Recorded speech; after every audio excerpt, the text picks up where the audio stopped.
Thing is, a lot of those social media gurus, I've noticed, everything they say is a lie. They've never grown an account in their life. They watch somebody else videos on how to grow and they just regurgitate that same information. How do you know how to grow on social media? And like they start growing their accounts. And a lot of them, they do a lot of content for... Sharif Ceesar is a viral content creator, entrepreneur, and financial literacy advocate with 6 million plus followers, using social media to educate and empower. As founder and CEO of Realmelaninking LLC, he built a 7-figure brand, proving wealth is achievable through knowledge and execution. Through viral content, mentorship, and digital courses, he's breaking financial barriers and helping others build lasting wealth. How long would it take you to hit 1 million followers? Honestly, I'll probably hit 1 million followers in maybe 3 months. The most followers I've ever gained in 1 month would be almost... It's a crazy short amount of time. Okay, but you learned, you cracked the code. It's all about the content itself. A lot of people, the hashtags, the captions. The most important thing is that content. Work on the content, analyze content, see what's viral, see what's going on.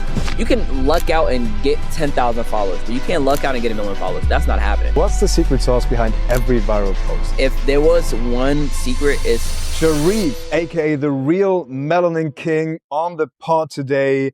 You've grown 5 million followers in 2 years. That's absolutely crazy. One of the fastest growing creators on the internet. Happy to have you on the pod today. Thank you. I really appreciate you for letting me on. Oh, for sure, man. Yeah, it's really amazing to see what you have done in such a short amount of time. But yeah, I would say let's just start into this with a very broad question, which is, how did you get into the social media game to begin with? Man, I've been in a social media game for a very long time, right? That can be a long question. So you sure you want me to answer a question like that? Yeah, go for it. Yeah, we want to hear your story. It started when I was born, right? Nah, I'm just playing. Honestly, I started social media back in middle school because my cousin was telling me about how people was making money off of YouTube. And, me as a 12-year-old, I was like, yo, that's crazy. It's for people to make money off of videos. Back then that was a anomaly to make money off of online with the Wi-Fi money. That was very crazy. That was 2013, and nobody, even the people that was making money, they wasn't really be transparent, right? So I'm like, okay, if that's the thing, let me try it. I posted my first video because I was on my cousin's channel all the time. So when I was about 13, 14 or something like that, I posted my first video, and I remember I was a really lame kid in middle school, right? Nobody wants to be. I didn't have no friends or anything like that. So I remember when I first started making content, if you did anything of that sort, the school that I went to, the people just are ready to make fun of you, right? So I made the video, I posted it doing the most goofiest thing. I don't remember what it was. It was just some goofy stuff. And then I ended up being so embarrassed, I deleted the video, right? After I posted it, I'm like, yo, if I barely have any friends right now, I have a couple friends. If anybody sees me posting this cringy content, who knows what's going to happen? So I deleted it. I was too scared of that happening, right? Of somebody finding out. So I deleted it. I told one person about it. That was really it. My cousin knew about it. We was making a bunch of cringy content. And then eventually, fast forward high school, right? Summer going to sophomore year, about 2016 or something like that. I'm like, you know what? At this point, I didn't really care about that stuff anymore. Right? I was growing up a little bit more. So I didn't really mind being on camera or anything of that sort. I still didn't want the whole school seeing it, right? But I'm like, no, let me just test it. I spent the whole summer, I'm just posting content, getting a couple of views. And I actually don't remember how long I was posting for, but, as a kid, times feel like it's stretched out, feel like it's so long, right? It might have only been 2 months, but I felt like I was doing it for 6 months, honestly, because I was thinking wait, it was really only summer. I was thinking it was 6 months, but it was really only for summer, because by the time I got back to school, I already had a viral video that had got 200,000 views, right? And I was monetized on YouTube, right? And so I got monetized in one summer. And literally, I remember one of my friends or somebody that I admired at the time, right? One of the cool kids, right? He told me, yo, I saw your video, but he was impressed because I had hundreds of thousands of views, Be yo, bro, you famous, man, you went viral. Now, so the reaction caught me off guard because I was like, oh, he's interested in this, and I wanted to be his friend. So I'm like, oh, now he's talking to me oh, he admired what I did, and I admired him the whole entire time because I went to middle school with him and everything. I was like, oh, I still didn't want anybody to know, but I did slowly start transitioning. I'm like, okay, people are cool with this, Now it was cool to be YouTube famous. So it wasn't nothing crazy, but at that point I had a couple thousand subscribers. It kept growing. We were 5K subscribers. I was doing vlogs and all types of stuff like that in my school. And yeah, that was my content journey, in high school and stuff like that. I was posting content about the most random things. interviews. I'll literally go up to people and couples and making them swap phones to call some some stuff going on, like swap phones for like 3 minutes, whatever case may be, going through each other's stuff and all types of stuff like that. Yeah, and then fast forward, I had like after high school, I had like 5K subscribers. I was doing videos on and off, got into a different career path. I was doing like drop shipping, Etsy, and then I hopped onto my real estate journey. Right, I got my real estate license. And then, so at the point, I stopped doing the content, and then finally, after I got my real estate license, it was talking about generating leads for your business. Everybody kept saying, "Hey, go on social media, go on social media." I'm like, okay, I have some experience with social media. Let me tap back into the social media world. And now I'm like, okay. And I kept seeing that, a lot of people at the time, at this point, this is like 2021, and I'm seeing a lot of people like going super viral on TikTok, right? So now short form content was the new thing, because I was doing long form content back when I was in high school. So I'm like, no, let me pick up the camera again. Let me see if I can really crack the algorithm on this. Cause like short form content was proven to be easier than long form, because all the people that was growing on short form, they couldn't grow on long form. So I'm like, okay, if I did the harder thing, then this thing should be easier for me. So I guess by training my mind, that I started thinking undoubtedly, I'm like, if I could grow even 5K subscribers with a long form, where these people who have 100,000 followers, they can't do the same thing, I should definitely be able to crush this short form easily, right? So I started studying short form, dropped my first video, it went viral. I did like 400 views within the first 24 hours. And after like a week, it was 10K views and stuff like that. I'm like, whoa, that was crazy, because I knew how hard it is to get that many views. And I never was desensitized about the number. I'm like, if 400 people was in front of me, that's a lot of people, So I was grateful for that amount of people that, watched it within the first 24 hours. And then within the first week or so, I had first week of posting short form, I had like 1,000 subscribers, which is crazy. 1,000 followers, which is crazy, because I knew how long it took me to get 1,000 subscribers on YouTube. So I'm like, and how long it usually takes, a lot of people.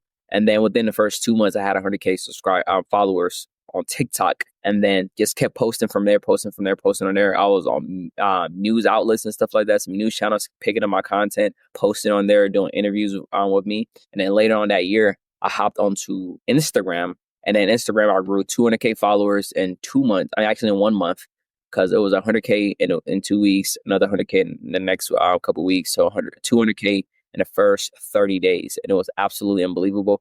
Then hopped onto Facebook, and I grew millions of followers in 3 months. So I was like, okay, so I just grew 100K followers in 2 months. Then I grew 200K followers in 1 month. Then I grew 1 million followers in 3 months on 3 separate platforms. So I'm the content goat, man, and at the same time, I started helping all my close friends, and to make sure, because I wasn't even thinking about charging anybody of anything of that sort for showing them how to grow their social media.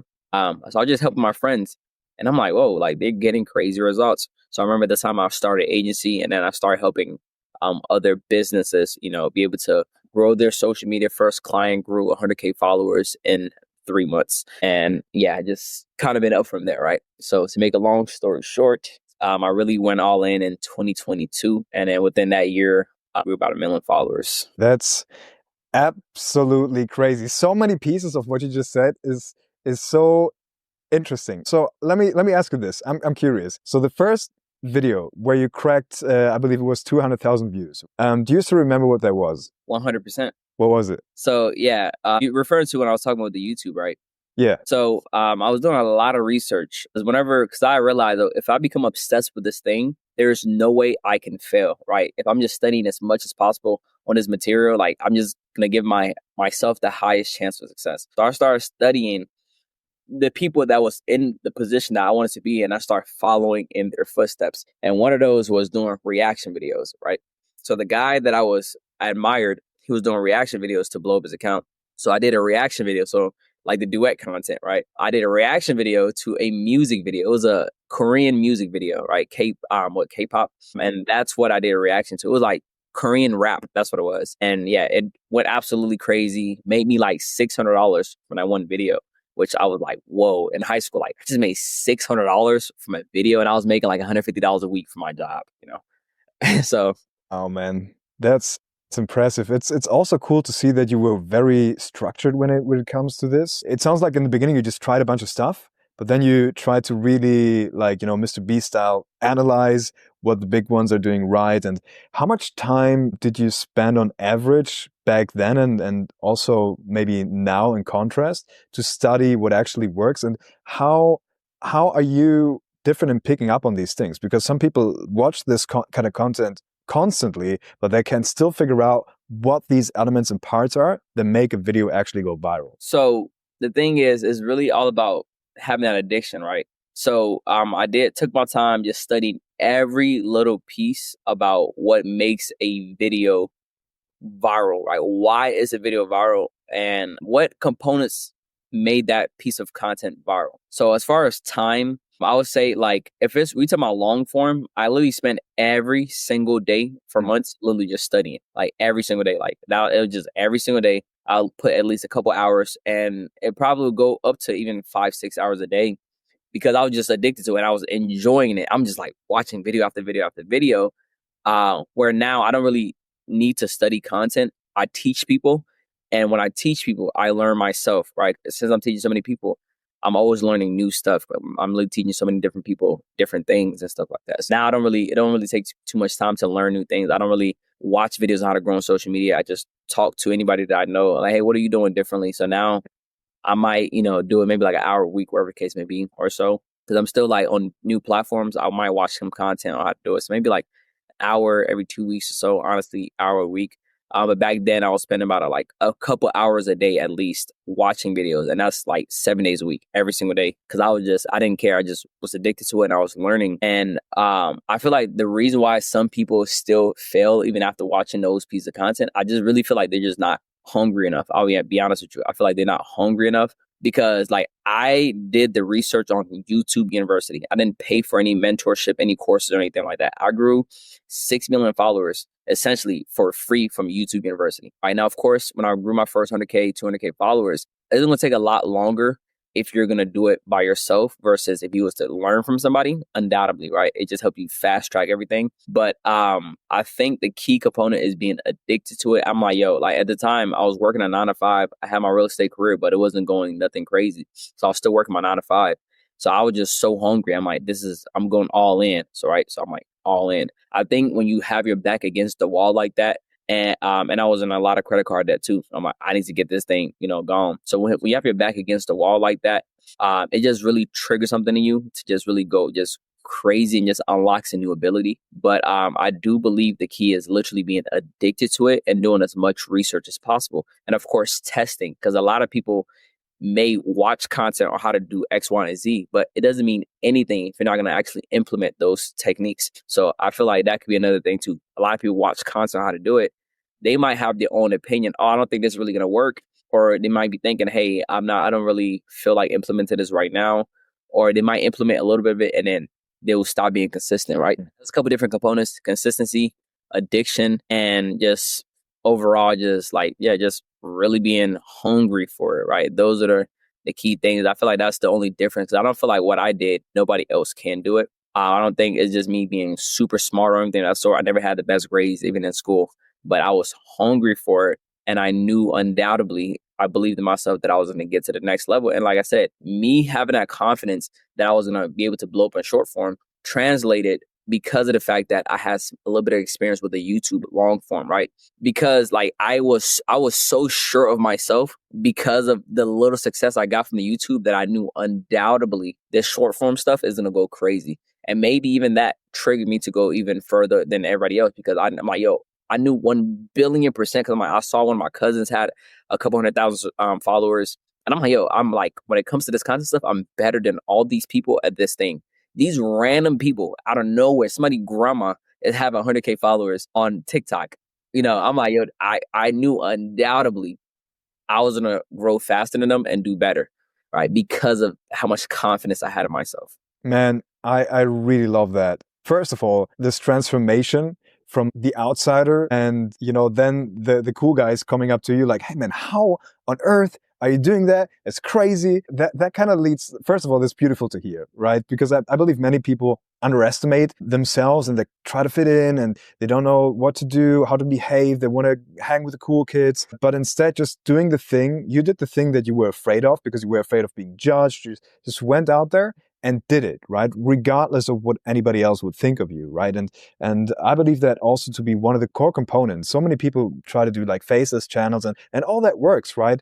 But when you try to build a personal brand, whatever it is, like whatever capacity, you create something, right? For your business, for example, if you're a business owner, you want to create social media content for your business, you got to put yourself out there in some sort of way. So your decisions somehow shape the company. You can do that behind the scenes, but at the end of the day, it's still you. So putting yourself out there in that way, many people are afraid of it, but I believe it's the only way to overcome that hurdle, to really just step into that. And it's amazing to see that you did exactly that. You were afraid, you did it, you made it, and then people came to you and asked you for advice, right? So everybody's going to tell you you're crazy until you made it, right? And Yeah, 100%. it's so cool to see, man. And honestly, I'm so curious. That's the perfect segue, honestly, into the mindset, right? We talked about this. What shifted inside of you? First of all, you talked about this unshakable belief because you already knew that you could create content in long form content that was harder to create. And you were like, okay, cool. If I can do that, short form is going to be easy breezy. This is one of those mindsets that I mean, but what along your journey shifted internally, also from like, oh, I gotta be cool for the cool kids to like me, to like, just gotta be me, do my thing for other people to like me. They don't even have to. But yeah, what were one of the most profound mindset shifts that brought you from struggling to successful? I would say the main thing is, first of all, I knew I had to do it. I'm like, because at the age of like 15 years old, I essentially set up a 10-year blueprint, right? A 10-year roadmap. Because I'm like, okay, I did the math, the calculations on, how many family members I have in Africa, their living conditions and stuff like that. So I was like, okay, I have to be successful because I know I need to provide for my family. Because right now my dad is the one providing for a majority of them, and that's not even all of them. So I'm like, okay, I want to be able to help along with that. So like, it was like, I always knew that I had to be successful because of the fact that I'm like, I have so many people relying on me. Right. So I have no choice. I can't be lazy. I have no choice. And I'm cool with that. Also, my mom was always praying for me all the time, sending me prayers every single day. So I'm like, okay, I have to be successful. And then I remember my nieces and nephew, actually, they were always, they saw that I had a little bit of followers online. So our uncle is famous. And I'm like, I can't disappoint these kids. Now I have to be internet famous, right? I can't disappoint these kids because like, I'm like, and they're manifesting it on me because they're saying it out loud. They're verbalizing it, saying like, hey, our uncle is famous. I'm like, yo, 100% I'm going to be famous because these kids are already manifesting this for me. My mom is manifesting it for me. My nieces and nephews are manifesting it for me. I believe in myself and I have to do it, whether I like it or not, right? Not being famous specifically, but I have to be successful. So all those things, just kind of like, those things were already there in my mindset. And then I told you I started working, right? Because I was working at White Castle. And while working at White Castle, I realized how lazy the average person was, right? Because I would go there and then nobody wants to show up to work. And I was one of the hardest workers in there, right? So I'll be like, hey, I'm always trying to pick up extra shifts while I'm still in school still. I'm like, hey, let me do extra shift. I'm trying to move up in position and stuff like that. So then I realized, why am I trying to befriend these people who are lazy bums? Like, these people, like, they don't care. They don't care about what's going on. They have no responsibilities. They rather just chill at home, relax, and just be comfortable. And I understood comfort is the enemy of success. And I understood that at a really young age. And I'm like, yo, like, why would I go play video games for 4 hours when I can pick up an extra 4-hour shift? Right. So it didn't make sense to me. And I'm like, okay, I'm trying to impress these people who are not in a position that I want to be. So why do I care? Right? Why do I really care? So that was having that first job really showed me like, hey, like this is not the type of people I really aspire to be. So I don't really care too much about what they say, right? Like what they're doing, none of them really have any type of money. Like they're all broke. They're not working. Maybe they're lucky. Their parents are giving them money, but I'm like, I don't really care about that. I don't have that. I'm not in that luxury to have my parents just give me money, whatever the case may be. Right? My parents ask me for money. So I'm like, you know what? That's cool. I don't aspire to be like these people. No, so I'm no longer going to try to impress these people because what I want is money. They ain't got the money, So I started thinking that mindset and I'm like, okay, I start building an avatar, right, of what the average person was doing and what position they were in. And I was like, I will always push myself to be better than the average person in my age range, right? So I started going for that. I'm like, okay, I don't need to be as successful as a 20-year-old when I'm only 15, 16 years old. I'm like, how about I just do better than the average person in my age range? Because I always believed that I was meant for something great. And I'm like, not trying to belittle anybody. I'm like, I would do better than everybody else because they just don't care. So I'm like, I don't care what they're doing. I'm just going to be better than them just for myself. That's just what what I wanted to do. So I started doing everything that they were not doing and be better at it. So in school, even it was really just like how my character was, because in school, the crazy thing is if you was one of those kids who try really hard in gym or anything of that sort, even in school, if you was really smart, like the school that I went to, people would make fun of you for those things. I'm like, what is so bad about being smart? What's so bad about being athletic, So in gym class, they would do like these pacer tests or like fitness tests. And I was one of those kids where I would like max out on everything. I'm like, I have to be number one. I have to be number one. And that was my mentality. I'm like, I have to be the best. And I guess it was like also in a sense, I wanted people to respect me. I wanted people to notice me because I never had that growing up. Right. And I'm like, I'm good at this thing. I don't care if people are making fun of me. I want to be the best at everything I do. I'm going to try hard. People, oh man, you try hard. People making fun of that. I'm like, I no longer want to be like these people, so I don't care what they say. So in the fitness pacer test, I'm going crazy. I'm maxing out on everything. I'm number one. I'm doing this. The last person running, the first person to finish the race. Da, da, da, da. Like when I say last person running, I'm talking about with the pacer because you have to be the last. So you have to be the last person to run with the pacers because you keep running until people stop. The last person to stop is the winner. So now I'm competing against these seniors. I'm a sophomore and I just wanted to be the best. I'm like, I'm striving to be the best in my age range.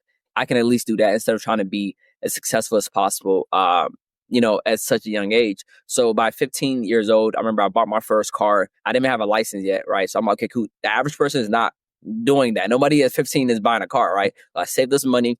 Cool. But what can I do? And I start some side hustles. I'm like, the average person, they have a job by junior year of high school, but they're not making too much money. Boom. Moved up in position. I started doing side hustles. One of my side hustles make me extra like $700 to $1,000 a week. At the age of 16, 17 years old, I'm like, okay, nobody's doing that, right? So then that went down. Then I started doing more side hustles, making a little bit of extra money. I remember I bought my mom a motorcycle. She wanted a motorcycle. So I literally worked up a bunch of hours. And then I was always just working hard. I'm like, I was addicted to working. And it's really just me being an immigrant, like seeing the position I was in. I was being really grateful. I'm like, yo, like, I'm grateful to be in this position. There's no way I'm going to take advantage of that, right? And be lazy. When I've seen some of my African friends, like, literally just, let's relax. I'm like, that wasn't me. I just always had that work ethic in me, right? So I'm like, okay, cool. I'm just always trying to find whatever I can possibly do to do better than the average person in my age range, right? I want to stand out. I wanted to stand out. I want everybody to really respect me. So I just kept working harder to be better than the average person my age range. And eventually it got to a point where I just kept elevating so much because I really liked the attention that I was getting, honestly, because everybody was respecting me now. Everybody was like, oh, dang, like everybody wants to be my friend now. When it was really like it's just for me self-developing myself and improving myself. And I guess in a way too, I did kind of like the attention. Okay, like people respect me. It was something that I craved as a kid because I had zero friends, right? Literally birthday party, nobody showing up type of stuff, So I wanted that. So that was that kid in me doing it for the kid in me, honestly. And I just kept working at it. And eventually just kept pushing me to where I currently am. I hope I did answer your question that you was asking. Correct me if I'm wrong. You can reiterate. Yeah, no, for sure, man. That was great stuff. There's actually quite a lot of stuff to unpack here. I love that you talk about self-development, self-improvement, because that's also where everything started for me, right? So when I was 21 years old, I started to realize, hey, I can change my life. I can change my mindset. Just adopt a different one. And now let's talk about your mindset and some of the things that you did, right? So you mentioned, which I find incredibly interesting, that you did that so early on. You kind of analyzed, okay, who are the people that I don't want to be like, right? So what is this version of me that I don't want to be? And then how can I be better than that? So some people go like, what is the worst version of me and what's the best version of me? But you did an interesting mix where you leaned towards the best version, but you also set yourself realistic goals, right? I don't have to be better than everybody. I have to be better than the majority of people, right? Because I want to be a winner. So that's crazy, honestly, that you came up with that and gave yourself like that grace of not having to make everything happen in a super short amount of time, but just strive to be as best as you can, right? Be better than you were yesterday. That's absolutely amazing. Now, I'm curious. So you already talked about the trigger, right? But I'm curious because your mentality, You said you put your back against the wall, like, burning the bridges. Fire is, on you, inside of you. I have to make it happen. So is there any other trigger? Because I talk about high achievers and low achievers, and what the difference between them is basically internally, like there's nothing different, right? Usually it's an event that triggered them to understand, okay, there's real urgency here. I need to change my life. This is not the direction that I want to go to, right? This is usually how high achievers are born. Can you remember any specific events, if you haven't mentioned it yet, where that actually triggered you into having this insane work ethic? Honestly, I think the work ethic always been in me. I'll be honest with you, because as soon as I started working my first job, it was like I had grew up so many years with my, my step brother, my stepsister, my step cousin, all always getting what they wanted because their mom, dad would be getting stuff for them. But my dad would be like, I'll ask my dad, my biological dad, oh, can I get this? Like, oh, no, no. Africans, they be cheap. So like growing up, I'm seeing like the people I'm with, like my family, get all these things, and I'm like, I can't get it. Like my cousin, oh, I got this new console. Oh, I can't get it. So I'm like, you know what? As soon as I'm able to make some money, I'm gonna go crazy, right? So I remember we was old enough to get a job. I went and got a job, and I was doing it for the little kid in me, right? I was still doing it for all the things that I didn't have. So I already had a crazy work ethic. Like I said, off bat, I was picking up extra hours. I'll ask people, hey, do you want to work your hours? I was even asking my general manager, hey, can I take your hours? And I committed to always working hard. And it was like, even on holidays, right? On holidays that the job I was working at, which was White Castle, flipping burgers, they would, on holidays, it would be double paid. So it was literally like, hey, everybody was requesting those days off so they can do whatever they wanted, holidays, whatever the case may be. But literally for the 3 years that I was there, which I might get into the second reason too, right? For the 3 years I was there, I caught off twice, right? Only caught off twice. And I had a bunch of vacation hours because after a year of working there, you get a week of vacation hours. After 2 years, you get 2 weeks of vacation hours. And even those vacation hours, I wouldn't even use them. I would sell them because you could sell them for more money. So how much money you would have made if you was on vacation? I'm like, why would I go on vacation for a week? For what reason? But I can just sell these hours and I'll get huge checks, $1,000 checks for a week in high school. By just selling my hours. So the first reason why I called off, the first time I called off, which was for one day, it was because that day my stepmom passed away, right? Which I'm gonna touch on that because that was actually one of my biggest motivation as well. My stepmom passed away. The second reason was because I wanted to record a YouTube video, right? So those were the two times I ever called off during those 3 years, right? I always worked as many hours as possible, working upwards of 14 hours, in a day. Literally working 70 hours while still in school during the summertime, all these things. I'm like, I didn't care. I just wanted to put as much work into it as possible because I wanted the money. I didn't have money growing up. I'm like, the more hours I put in, the more money I make. Why not max it out? Why not keep going crazy?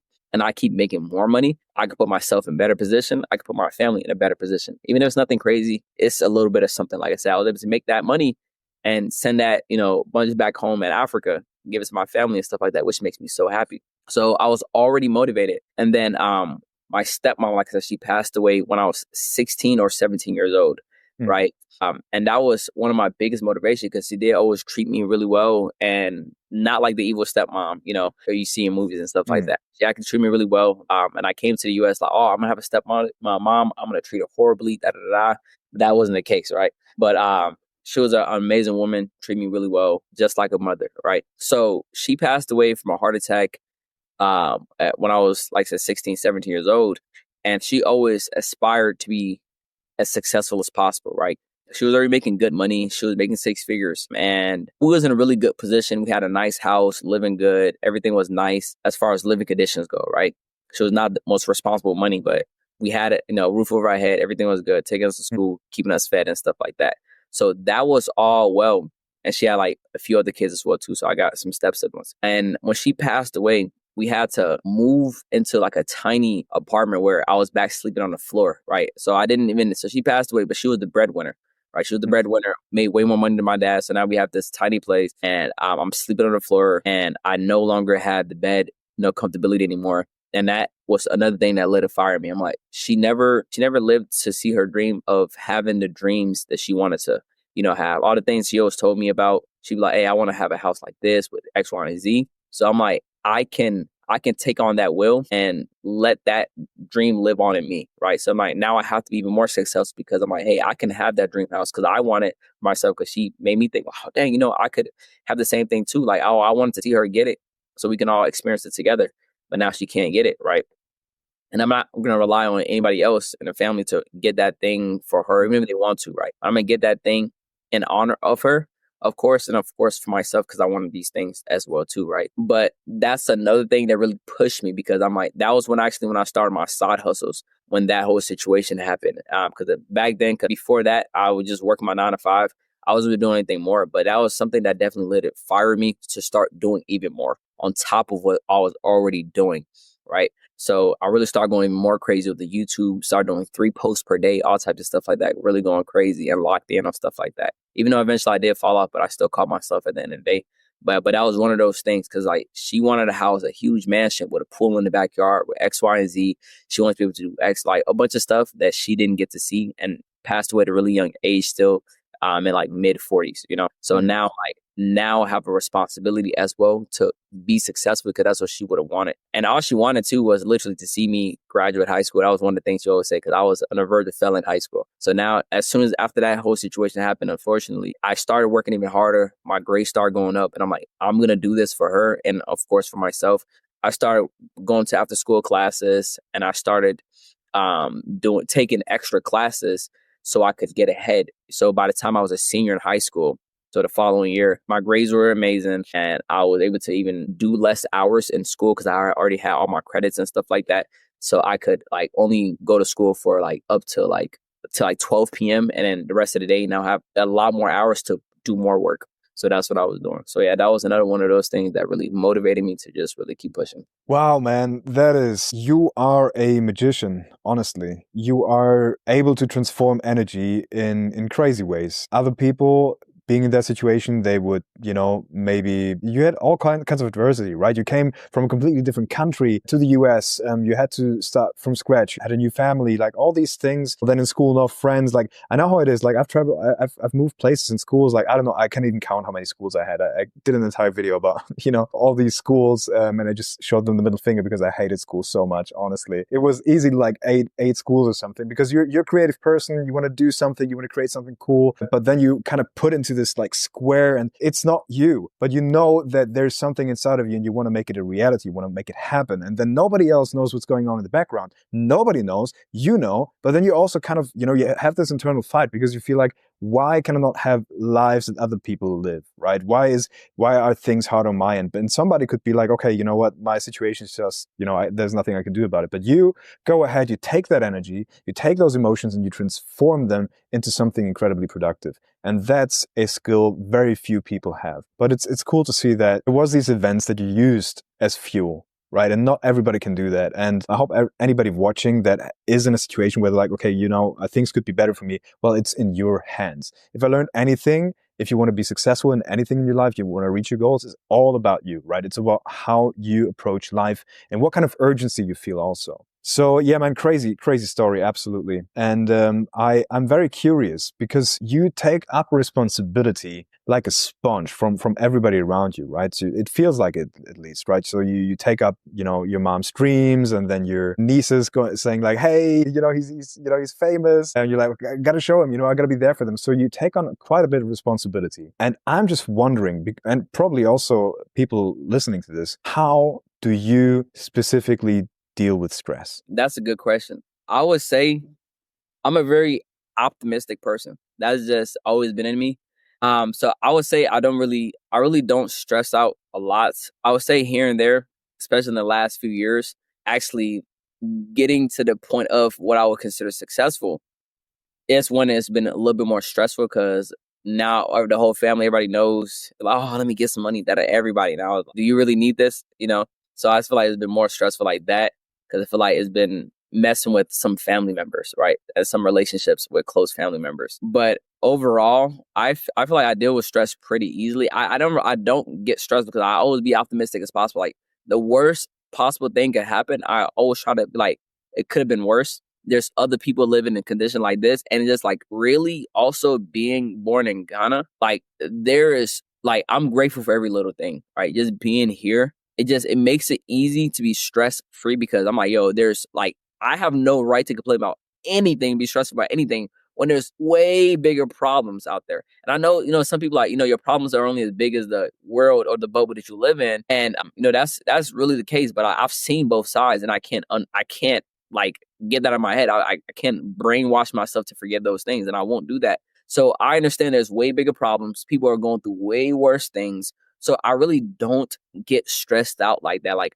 honest, not even trying to be no crazy stuff, but I really just, because I just try to be as optimistic as possible. I have in my mind it could have been worse, and my brain automatically, I brainwash myself to the point where if anything happens, I think about how much worse it could have been. Right, so that's just my default. I'm like, dang, this is really unfortunate. I'm so mad about this, but I'm like, dang, it could have been like this. It could have been like this. You know what I'm saying? I broke my leg, but I'm healing now. I could have, I could have been paralyzed forever. Right. And that just, I got into a car accident before. I'm like, whoa, it wasn't bad because it was a 3-car collision. I'm like, I could have died. I could have lost my life. I could have lost a limb. I could have did, you know what I'm saying? I had to pay a lot of money because they said it was my fault because I was speeding. But everybody was good. And how it could have been like this, it could have been like this. Even though I had to pay so much money that took me years to pay off, it could have been much worse. And I've really brainwashed myself to really be as optimistic as possible. And I would say that kept me from being stressed out because I wouldn't say I'm really stressed out in a lot of situations. The only time I've been a little more stressed out was the relationship with some family members due to money, right? Yeah, that's really the key thing, right? And I'm always trying to distract myself. I'm always doing things that I find interesting, and I'm always doing things that's going to keep myself distracted and keep me fulfilled and happy. So all those things, I always have some coping mechanisms, right? So it's like I'm going to the gym, I'm working out consistently, I'm hanging with friends, and I'm doing what I love to do every single day. So it keeps me some stress. If I'm stressed about something like I don't have enough money, then I just transmute that energy of stress into positivity and be as optimistic as possible. Like, okay, this is going to change. And I always know my brain, what I think is what translates to what I have in life. So I try to keep stress away from me because if you're stressed about something, you're thinking negative thoughts, right? And when negative thoughts come negative things, it's kind of like if you stub a toe in the morning, more negative things keep happening because now, oh, damn, man, my day is ruined, right? So I really understood that and I understand that. And I just try to be as optimistic as possible. As simple as that. I try to be as optimistic as possible. That sets a really great base understanding, I believe, for people that find themselves in situations they don't like, that they want to get out of, but may not have that mindset and are just kind of curious, okay, how can I get there? Now, you just heard that it is an absolute, like you being in a bad position is something that other people not even experience. That gives you an advantage. Everything that happens in your life that you have to overcome builds your character, builds your skill set, builds your coping mechanisms. So many people don't get the chance to do that. And if their life later down the line experiences some adversity, well, how are they going to deal with that? Well, that might break them. But you, through all these trials and tribulations, you can build yourself up. You can strengthen those muscles of, getting out of certain situations. So I believe that's a wonderful message to see that you can go from absolutely zero to being your own personal hero. And that just requires a few strategic things, which is a mindset shift. I find it very interesting what you said about the words that you use, which are incredibly powerful. It's kind of like magic spells, right? And many people don't even realize how they attract negativity by being negative with what they say. So that's very interesting. So having the right mindset, understanding that things could be way worse, understanding that you should be grateful for the things that happen in your life that were adversity, because now you have the ability to overcome it. You have the confidence that you can overcome it. Because if you have external factors that gives you like a little boost, things that go well, that's cool. But now, what if things go sideways? Now, you have that internal knowledge that you can overcome them.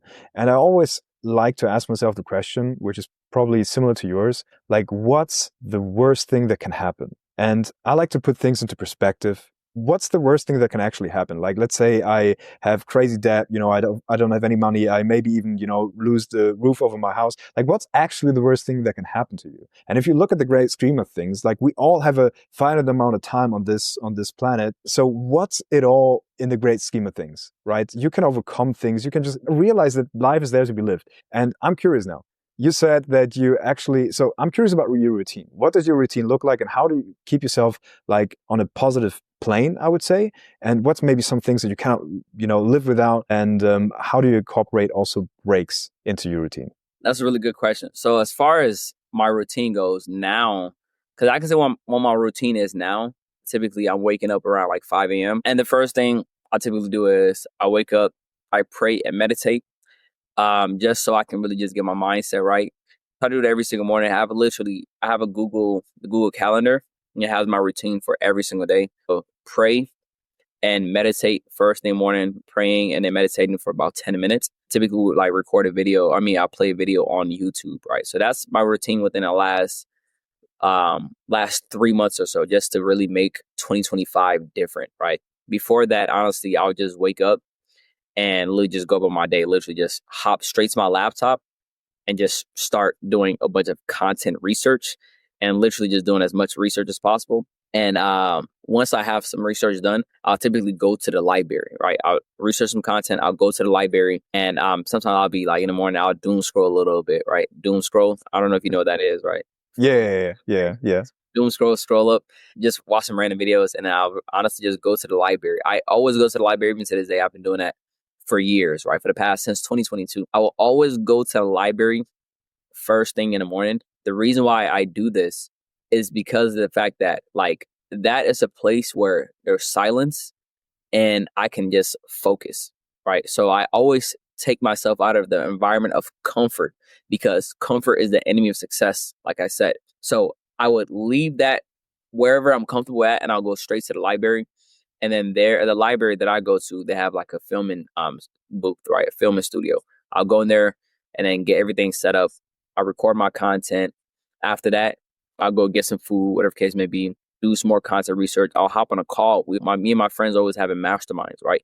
Because I do believe in surrounding yourself with more like-minded individuals. So in the last few years, I've built a circle of a bunch of like-minded young entrepreneurs who are all actually serious about changing their life and actually taking action. Because I no longer surround myself at all with people who are lazy, people who are just negative thinkers, and people who are not actually about taking action. I hate that so much. People who just talk, right? It's such a horrible trait. It's just, oh, I'm going to do this, da, da, da. Like, yo, I don't see nothing being done. So I don't surround myself with those type of people at all. If you're actually about taking action, I'll surround myself with that person. And we just trade services, right? We trade services, we trade skill sets. Hey, I know how to do X, Y, and Z. You know how to do X, Y, and Z. Let's keep elevating each other, right? Now, I'm very strict because anybody that's around my circle, if anybody usually do me wrong in any way that I'll consider being done wrong in, I do cut off a lot of people. Recently, one of my friends, like I threw him a business, somebody for some business. He did the person wrong in the business. I'm like, hey, why would you do this person like this when I connect to you? So I stopped talking to him because I want to keep my morals. I don't want to make money and mess up my morality. That's just my thing. So if you are going to do wrong business that I think that is messing up your morals, is not morally correct, I don't want that around me. I don't want that energy around me at all. Because like I said, I do really, truly believe in energy. So like I said, that was my overall routine. But like right now, wake up, pray first. As soon as I wake up 5 a.m., pray. And I'm fasting right now too. So pray. Then after that, if I wasn't fasting, I'll go straight to the gym. After that, head to the library after the gym. And then a few of my friends will meet there. And then a couple times a week, we hop on a call to just really talk about mindset. We talk about what the next goal is and write down all our goals and see, hey, this is where I'm at right now. And this is where I want to be, right? So hold each other accountable. And I always have accountability partners for everything that I do that I feel like will be a major switch in my life. Because I do know sometimes we fall off, we forget, life happens. So how I bypass those things is by having accountability partners for any serious thing that I have in life, because I understand my imperfections. So I take advantage of like the power of friendship, the power of just like-mindedness. And I'm like, hey, this is what I want to do. What's the thing that you want to be consistent with? And we just hold each other accountable with that, whether that's through something we don't want to lose. Like, hey, that's something we don't want to do. So, hey, what we normally do is like, hey, you have to give me X amount of money if you miss this thing, vice versa, right? So we giving each other money. Hey, every time I miss doing this, I'll have to, send you X amount of money. And it's not just, oh, I said I did it. No, you have to send me proof of you doing that thing every single day to hold accountable. And yeah, hop on some calls, and then usually pray a couple times a day. I pray like 5 times a day. And then typically I would once a day, I try to look in the mirror at myself and just say positive affirmations. Right? Positive affirmations. That's something I recently started doing more because what Alex Hormozy said. Alex Hormozy was the one who actually said that when I met him a few months ago, he was like, that's what he does every single day. I'm like, okay, so let me implement that as well. I haven't been 100% consistent with every single day, but I have been doing more often as the days go on and stuff like that. Maybe I need an accountability partner for that, right? To make sure that I get that every single day. But let's do that. I like the idea of it. Let's do it. I'm down. I bet. I All right. appreciate that. Sounds good. Yeah, accountability partners is one of the most effective things. I honestly know that's one of the major things that helped me become as successful as I am currently is because I had an accountability partner to stay consistent with content and business as a whole. But yeah, that's there. My routine is not really complicated. Really, now I literally just keep doing what I love doing all day. And then as far as breaks goes, I typically do take sometimes like Saturday off and I'll just hang out with my girl or go out with my friends, whatever it is. But typically I'll hang with my girl and then we literally just go out. And then I'm trying to do now every quarter, take a vacation, take a trip or something like that. And that's what I want to do. But like I said, I'm about to move out the country anyways, that's gonna be the whole vacation. But I want to start doing at least every quarter, taking a vacation to really just so I can see the fruits of my labor essentially, right? Like, wow, like I really did this. But when I know when I was talking to Alex Ramosi, he like, man, I don't take no trips. Like, I don't need that. I like doing this. I'm gonna keep working. And I'm like, you know what? I really want to enjoy life to the fullest. So taking trips quarterly, or every once a month or something like that. That's still really nice because I worked so hard to put myself in a position to be able to be as free as possible. That's been the number one thing that I've been chasing. And I always consider myself an entrepreneur and not a business owner or a businessman, I should say, because one of my friends told me a businessman would do whatever possible to make sure that business profits and keep expanding, right? And they do it for just the money. When I did it for what comes along with the money and not necessarily the money. I did it for the freedom that comes with the money. I did it for the location freedom, the time freedom, and financial freedom. All those things, that's what drive me to want money so bad and want to be as successful as possible. And then, of course, changing my family positions. So I try to experience everything possible. Going on vacation, it's not going to stop me from working. If I'm literally in abroad, I'm overseas, whatever the case may be, I can still do what I'm doing here. It's just, probably gonna be a little more distracting, but it's not gonna stop me. But I'll try to take breaks. Like since with the business that I do, I'm always trying to do networking and stuff like that. I'm taking trips at least once a month or once every couple months. That's typically what it is. And that's I always consider those breaks because like I'm flying and I'm going somewhere. Like I have literally a trip in the next couple weeks here. So that's how often I do my breaks and everything. Let me know if I answered everything. Yeah, that was really, really good stuff there. What I really love especially is the fact that you surround yourself with winners or people that strive towards greatness. And I know that many people might be in a situation where locally they might not, know people that do that. I know there's chances over the internet, but generally speaking, if somebody struggles to find somebody, where would they do that? How do you create and curate your circle? I guess it's the question. And let's dive a bit into that. Yeah, I'll be honest with you. I really feel like it's all about attraction. I feel like you start slowly attracting those type of people, especially if you're posting yourself on social media about your mindset, your mentality, and everything that you're doing. You're being a little more open about that. Say you have a close friend on your Snapchat, you post on your Snapchat, things like that. With people like Snapchat is typically people from high school you went to high school with, right? If they're younger, because a lot of people on my Snapchat is like I still went to high school with them. So if I post something, they hit me up. I know exactly what they're on. They know what I'm on, right? So literally just using the power of the internet to connect with more people and then start working on yourself, you slowly start attracting those people. Now, I did struggle in the beginning to find like-minded people because I always knew that I literally told myself, I'm like, hey, in order to be successful, I just need some like-minded individuals, right? And maybe that was a limitation and I wasn't successful until then. But when I did have those like-minded people, I did accelerate and exceed in life. And that's why I said I owe everything to that, because I remember I was like, I need to find more like-minded individuals. The people I was hanging with, I'm like, hey, let's go to the gym. Let's, work on ourselves. Let's do this.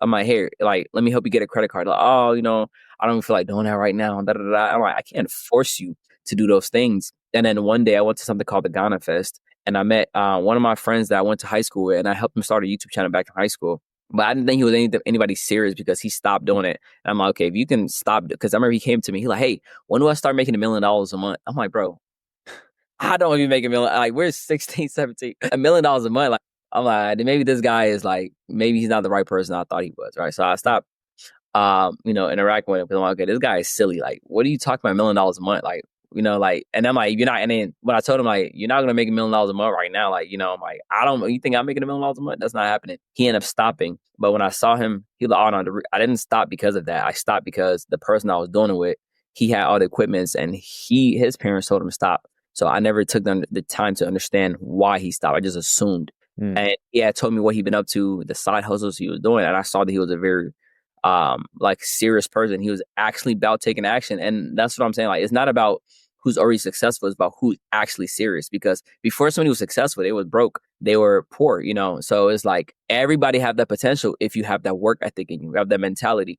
He had the mentality, and right hand of God, I told myself that day, I'm like, hey, God, thank you so much. I almost wanted to cry because I'm like success is around the corner. I knew it because I'm like, yo, I know my mentality. I know 1 billion% undoubtedly I would be successful. And I have that mentality in my mind. I have somebody else with that same unwavering amount of belief in themselves. And they told me they've already took action on these things. And I'm like, oh yeah, like 2 brains is better than 1. I understood that, right? I'm not the smartest and he's not the smartest. So we put our heads together. There's no way we're not going to succeed, undoubtedly. Right. And then we locked in and we both succeeded at the same time, quit our jobs at the same time. We both was working a 9 to 5 together, and we both succeeded together at the same time, which was absolutely amazing. And at the same time, we got to build a business together. And after that, so just 2 of us, and then we started attracting more people because people saw what we were doing. Because now you have a little bit of success. I found that one person. That's all you really need. Just one person. Maybe it's a close friend you went to high school with. That one person, and a few of my friends who didn't have the mentality, they started to have the mentality. They see what we're doing. And then we just started attracting more and more people. And then on social media too, I seen one of my guys, Elijah. I saw him posting on YouTube, and I remember I saw his content and I went on there. I'm like, oh, he knows what he's talking about. And he's posting on YouTube. I'm like, let's see how consistent he is though, right? Because I'm like, anybody can start posting content, but who's actually going to be consistent? 6 months go past, and I saw that he posted on Snapchat again. Actually, it was about 4 to 6 months that he was like posting YouTube videos. And I'm like, oh, he started back posting. I went to his account, and to my surprise, he never stopped posting. Right. Now he posted long form YouTube videos in college. And I was very impressed with that because I knew he knew what he was talking about because I was knowledgeable in the credit space, but he had more knowledge than me and was teaching me stuff that I didn't even know. So now I'm like, okay, this guy is knowledgeable. He's disciplined. He's staying consistent. Right. And that right there, I knew the type of person he was, just because of how consistent he was with what he was doing, his knowledge. And just from watching a video, it felt like I already knew this guy, right? I went to high school with him, but I never spoke to him. And in middle school too, but I never spoke to him. So I'm like, okay, I want this person around my circle, right? So he was still, a broke college student. He didn't have any business or anything of that sort, but he was starting something. And at that point, I already had hundreds of thousands of followers. So I was already making a lot of money. I think I was already doing 10K a month. And I like, I want this person around me because I would feel like I'm doing him a disservice and the universe and God a disservice if I don't teach this guy how to maximize and be able to help as many people as possible, right? I'm like, I already have this knowledge. I have the skill set. I am more than willing to teach this person for free if he's willing to learn, right? So I reached out to him. He was like a year older than me. I'm like, some people may be like, oh, he's younger than me. I won't listen to him. He came like, hey, I'll be at the library every single day at this time. Come here. As long as you're coming here, I can help you.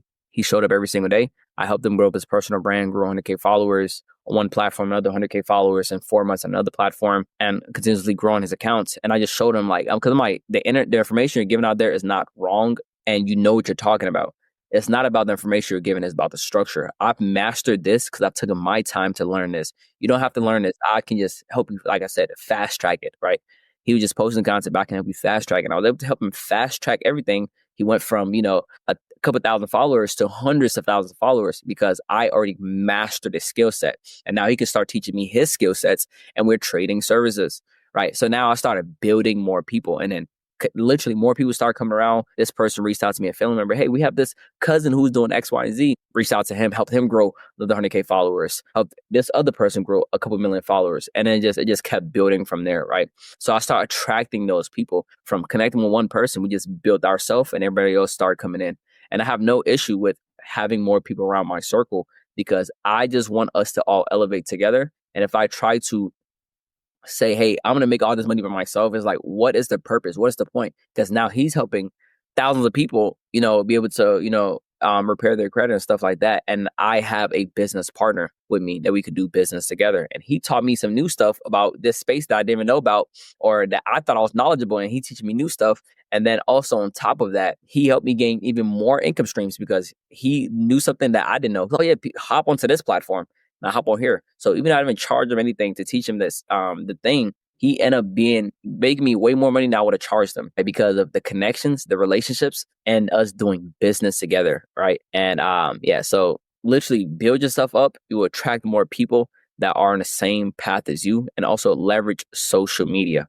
That's so great to hear that. And I see that with you since the very beginning, that you are very conscious about helping other people. You give so much value out there and you genuinely care, which I believe also plugs into one of these universal laws of success, right? You genuinely care. You genuinely put value out there, and people see that energy comes back to you. So now you see somebody that is trying to get to the next level, and you invite them to your circle. I find it interesting that you filter them out and kind of check, okay, how consistent is he with whatever he's doing? And that's important. It's important to filter out people that you let in, because energy is definitely real. So yeah, I love that, man, that you just grow your network. And I believe that's the most organic way to go about it. Like, why? Like, if you try to keep your success to yourself, like that's a limiting belief, a limiting mindset. That's not an abundance mindset. You can bring energy and value to so many people. So why not just multiply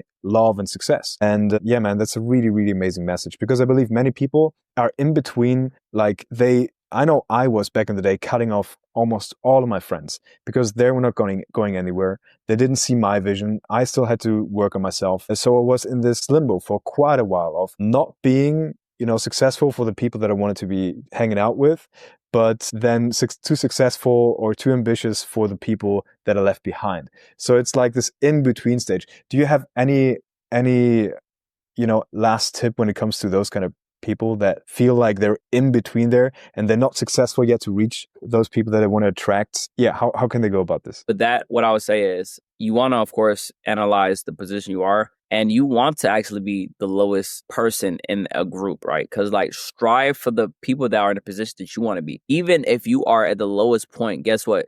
You start becoming the average of the people you're hanging around. So even if you are at the very bottom of that whole circle, at the end of the day, guess what? You being around them, just get a valuable skill set so you can at least give to these people, so you can add some type of value. Even if you're at the lowest point, guess what? You will still elevate in life and be able to catch up to them, because they are so much further ahead of you, right? Because there's some of my friends, when they first come in, guess what? All of us, because we're always getting more and more new people in our little private group, that it's just like, okay, some people might be at the very bottom, but guess what? Quickly they'll elevate to the top with all of us. Why? Because of the fact that they're trading their knowledge with us, and we're also trading our knowledge with them as well.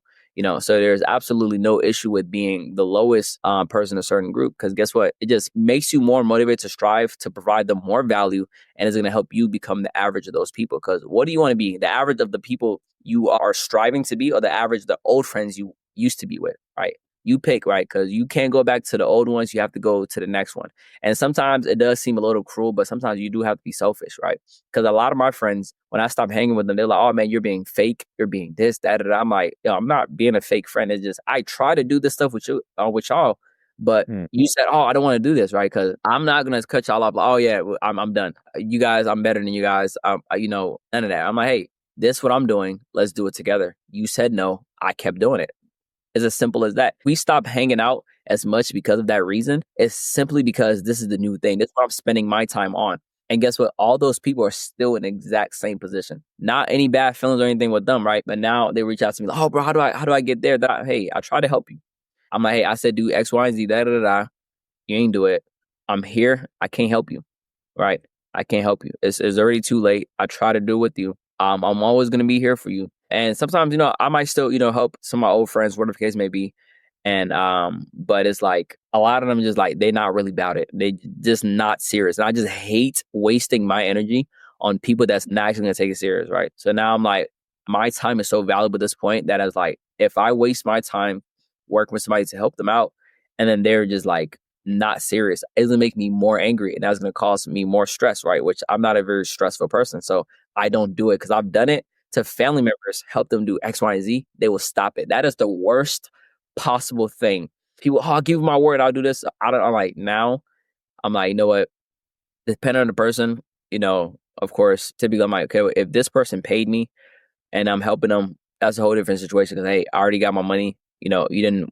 Even if you wasted my time, I'm already compensated. Right, I'm already compensated. Because that's one of the most. That's one of the things that stress me. Because I'm striving to be the best version of myself, and a lot of people are time wasters. So I've had a lot of people waste my time over the years. Like I said, just to come back to what you're saying, for the people that's feeling stuck, like, hey, I'm kind of in between, go for the people that are on the higher top. Start surrounding yourself with those type of people, because at the end of the day, you will be able to elevate a lot more in life by hanging with those people. Even if you're at the lowest point, guess what? You start being the average of those people. And the average is still higher than what you are if you are at the lowest, right? And slowly start joining things like communities. We have the WAP, people have school and stuff like that. I do believe that's a great starting point, because you can start joining these communities and start hopping on calls with a lot of people who are successful just starting, and you can kind of gauge in a community like that. You able to find a lot of like-minded individuals. As long as y'all resonate, I'll always tell my students in my community to, hey, connect with more people, start getting some phone numbers going around, because at the end of the day, you start connecting with those people. Like, it's just only going to help you elevate. It's as simple as that. It's only going to help you elevate, because you're going to know something that that person doesn't know, vice versa. Right. So there's really no excuses. Leveraging social media, leveraging social platforms like school, WAP, or I'm not even sure what else is out there. They have Mentor now, something called Mentor. I don't know if you heard about that, but there's so many different tools that people just have. Like, it's a straight excuse, if you're not leveraging all these tools. We have the power of social media. These phones that's in our hands, these devices, can make people an unlimited amount of money, an unfathomable amount of money, right? It's like you can't even fathom the amount of money you can make from a device that you invested $1,000 in. Get your money back, right? Instead of just in the form of entertainment, get your money back. Just at least do that. At least make an extra $1,000 off the phone. Right? What if you spend on the phone? At least make that back. At least do that. Right? Yeah. At least do that.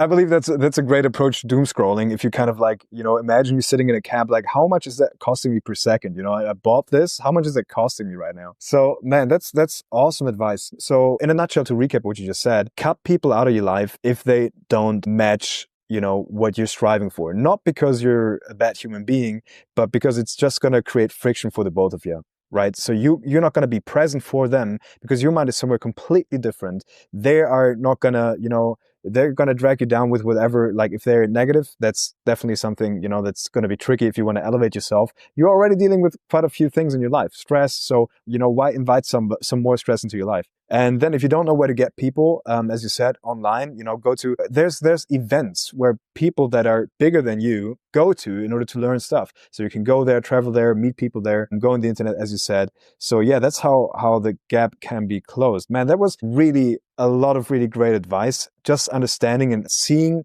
the mindset that leads to something like that. Like, people see the shiny online money and they're like, okay, cool, I want to do that. And somebody they just create content and it looks so easy. I can do the same thing. You never know what goes on behind the scenes. You don't know how many years it took them to find out the winning concept. Just because somebody, scoops up a bit of ice cream and it looks nice and they post it, you believe it's easy, but it took them quite a while to get there. Right. So whatever the case might be, figure out your own way, understand that it takes some work to get there, and be dedicated. There's people like you out there that are hustling, that are grinding, that are, using every hour of the day to get ahead. And if you're not in that headspace and mindset, don't expect exceptional results if you don't live an exceptional lifestyle. And yeah, man, honestly, there was a lot to understand, a lot to unpack, a lot of absolutely great knowledge. Now, you're the absolute social media king. So as we wrap this up, I do have obviously a few questions for you when it comes to social media. Let me start with the first question. What's the biggest lie social media gurus tell people? What's something that's just not true?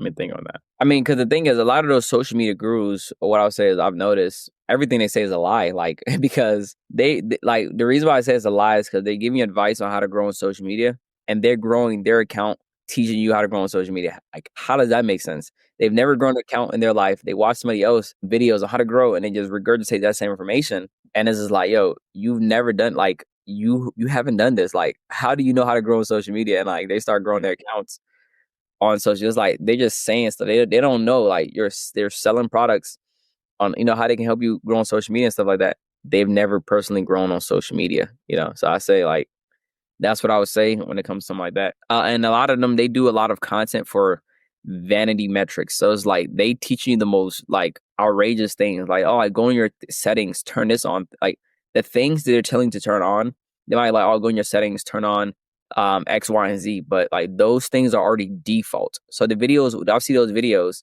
get millions and millions of views. So the video is just a lie because they will turn it off and make the video good. Like, oh, this is why you're not growing. Go turn this on. Go turn this on. When I'm like, as a content creator, I know this is on everybody's setting by default. They turn it off, like on for the video purposes, and those videos eat, right? So those videos are straight lie. Sneaky. That's sneaky. Oh, wow. All right. All right. All right. You know, because I'm like, so anytime you see any guru making video about settings to turn on, and if you go and do those settings are default, run away.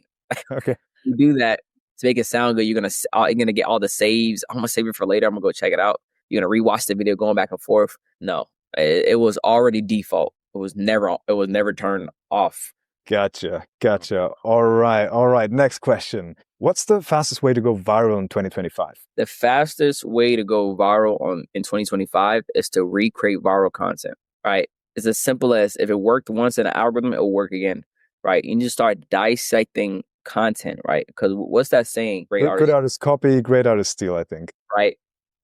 It was somebody else's content idea. I mean, I guess the same concept as copying, but look at what's already working, search up your niche, start recreating that content. Like literally, that's the fastest. Like instead of like you can come up with unique video ideas, but guess what? Like that's gonna cause you way more time to try to come up with the most unique video ideas, not knowing if it's gonna even work in an algorithm. It can work in an algorithm. I've had that happen many, many times for myself. When I first started content, everything was off the dome.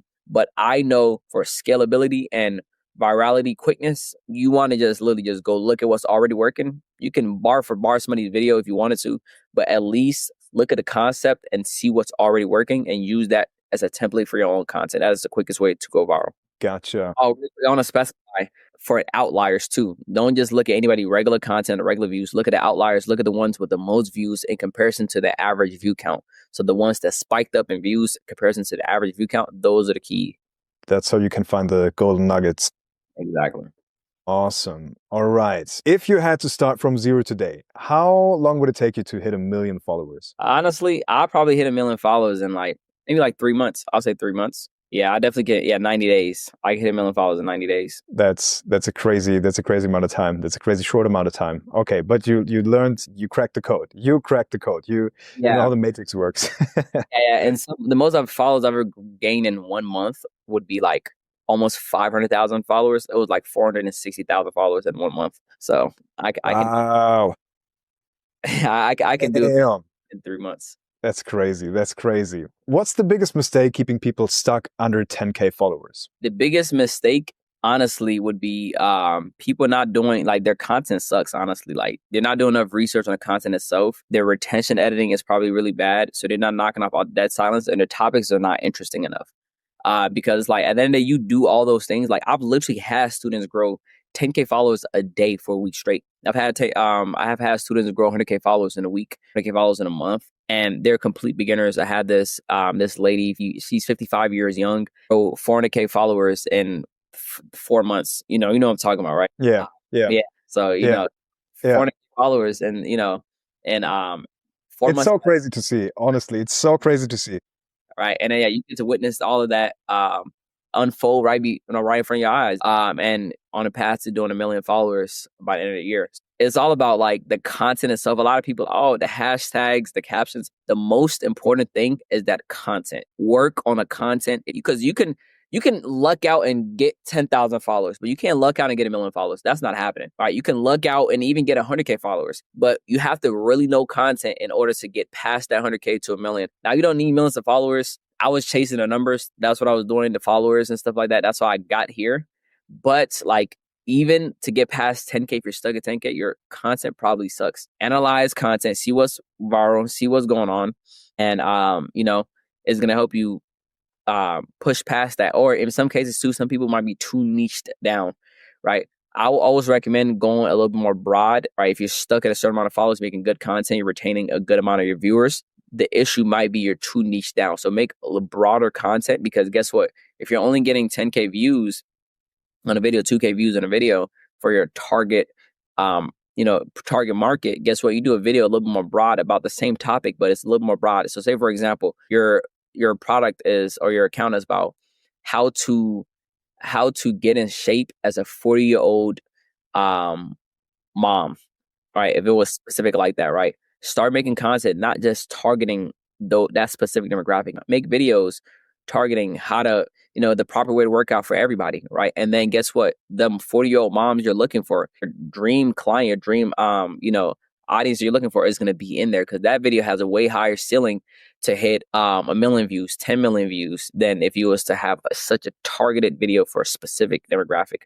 Guess what? You do 1 million views, 10 million views, you can get 100K people out of those people. That's the ideal clients you're looking for, right? And I've gained 100K followers from 1 million view video before, right? So guess what? How much more money would you make if you was to do that instead of being so targeted, So that could be another issue too, being too niche down. Gotcha. I believe that makes sense for a lot of people, because they believe they attract their target client through hyper niching down. But yeah, that's great advice. And I believe the next question is probably going to be a very quick one. Is it better to post 10 bad videos a day or 1 perfect one a week? See, I would say at the end of the day with that like that whole question is wrong, right? The reason why I say that is because that's people looking at quality over quantity. You need both. You got to get good where you make quantity and quality. It's a 30-second video. It's a 30-second video. Please make at least one of those a day, right? Take one day out of the week, work maybe 7 hours 1 week, whatever case, maybe batch recording enough content for the next couple weeks or so, right? Because people think it's quality or quantity. You need both. That's the reason why people are not growing, because they're thinking quality or quantity, 2 bad videos a week or 1 good video a week. No, you need both. Yeah, that's why some people are not growing, is because they're thinking that way when you need both. So get your ass up and put some effort into it. Yeah. All right. You put garbage content out there, you're going to get garbage results. You put one good content out there, you don't know. Sometimes I put a good content out there, it still didn't hit, right? But then I tried again a couple weeks later with the same piece of content, I re-uploaded, and guess what? It hit. It wasn't bad the first time. It was good the first time. It just didn't pick up in the algorithm, which happens sometimes. You need both. You need good content and quantity. You need both. That's pretty cool. That's something that I found very interesting about you, that you already know, like, hey, okay, this should be performing well. But for somebody, they might post one thing and it doesn't get picked up in the algorithm because they're doing this not regularly enough, or whatever the case might be. And then, you go ahead and you're like, no, actually, pretty much all of this is nice. Maybe I can change something up, and then you re-upload it. That's crazy. I believe probably 90, 95, if not 99% of people don't re-upload their own content and try to make it better. Yeah, I've done that so many times. Literally, I would never got my first 30 million view video, or even 40 million view video if I never did that. Like my 40 million view videos, 30 million view videos are the exact same ones that has gotten a couple 100,000 views, or even less than 100,000 views. I literally just nah. Like, I believe this content is good. I'm gonna keep working on this, and I'm that confident, right? Maybe I'm even manifesting even more. I'm like, yo, what? Like, this should hit. You know what I'm saying? And it end up doing better, right? I just keep them, okay, let me change this, the hook, the editing, let me switch these things up, the pace of how fast I'm talking, let me slow down a little bit. I would dissect it and get as granular as possible and keep switching things up until I make a hit, if I have that much confidence in the video. I love that. Probably, a question that many people ask themselves, but what's the secret sauce behind every viral post? I would say there's not one secret sauce behind every viral post. I guess if there was, is the video itself. It being able to retain people, right? If there was one secret, it's the retention, right? If somebody can watch the video from beginning to end, that video is going to perform well. So if there is one metric that I would say focus on, is getting people to watch a video from beginning to end.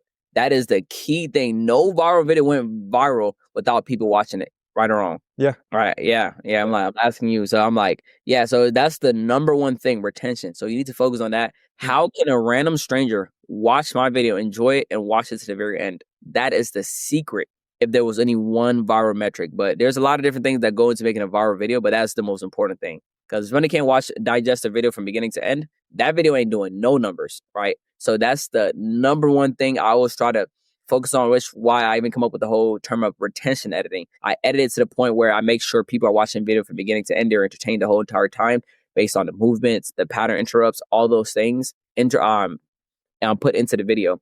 So that's the number one thing, retention. Now, if you could give creators one piece of advice to kickstart their journey to grow on socials, what would that be? Buy my course. Nice. Nah, I'm messing around. So if I could give one piece of advice, honestly, like for something that would resonate with a majority of people in general, is just do it now, honestly. Because a lot of the time, a lot of people like do it now and stay consistent with it. That's what I would say. That's the full thing. Do it now and stay consistent. Because a lot of people procrastinate. That is the biggest thing that I've seen a lot of time in the space, where I've seen a lot of people enjoy my program. And I'm like, oh, you posted your first content yet? Like, they've been in for a year. Oh, yeah, I'm working on it. What are you talking about? Like, that honestly makes me mad. I'm like, I don't care if you pay me already. It's been a year. Have you posted your first piece of content yet? Oh, I'm working on it. Yo, there's no excuse for that. I'm sorry, right? And that's what I've seen a lot of people. That's the number one thing. Or they might drop a couple. They don't see the results that they want to and stop. Like, that is the worst possible thing. So just do it, right? I'm gonna get copyrighted by Nike. Like, do it now and stay consistent. It's as simple as that. Yeah, that would be my number one thing I'll say for everybody. Do it now and stay consistent with it, because it's not gonna happen overnight. Sometimes overnight success can take 3-4 years, right? Honestly, because like when I blew up on social media, everything is overnight. Oh man, you blew up overnight. But guess what? I've been learning about this game since I was 15 years old. I blew up at 21 years old, right? I was on and off. By the end of the day, I've been studying the context of this space for many years, done a lot of different things with it. So it looks like overnight success that I grew 1 million followers in a few short months, or even grew 2 million followers on Instagram in 2 years. You know, it seems all crazy, but guess what? I've been studying this, and I used that same information and implemented it in this new space, and went ahead and crushed it. But do it now and stay consistent with it. Man, that's some absolutely great advice. People only see the tip of the iceberg. They don't know what's going on underneath the water. And sometimes it can feel the same for you. If you at a spot where you put the work in and you not seeing results, just know that this work just compounds. There's no way that you can fail if you never give up and try to be better every single day. So yeah, man, thank you so much for all this advice. Like, you guys can see, it's quite inspirational to see that with not the best, starting point in life, with many obstacles you had to overcome, you actually grew into one of the fastest growing social media brands in the world. And you did that through the right kind of mentality, through the right kind of mindset, through the right kind of discipline, and reframing life in a way that it's beneficial to you. So you understand that there is work that you need to put into things. Many people are lazy. They hope for success, but they don't strive for success. You understood that your circle is really one of the most important things you can change in your life. So if you have bums in your life, kick them out of it, right? If you want to grow somewhere, meet people that are higher up than you. Be the dumbest person in the room, because that way you can learn the most. And be consistent with your efforts. Build discipline, have great routines, have ways to kind of calm down, whether it's meditation, whether it's praying. Just keep consistent at it. And guess what? If you're in a difficult spot and you create all these systems for you, now if you're at a spot where you were traveling, where you're already successful and you kind of have to adapt and change things, you already have that discipline, you already have that system, and you just showed that beautifully, that things can change in crazy ways if you believe in yourself, if you put in the work, and if you try to create value out there. So yeah, man, Sharif, thank you so much for hopping on the pod today. It was an absolute pleasure. It was an absolute pleasure for me as well. It was absolutely amazing. Thank you very much for having me on. 100%. And guys, with that being said, good luck with your life and your business creation.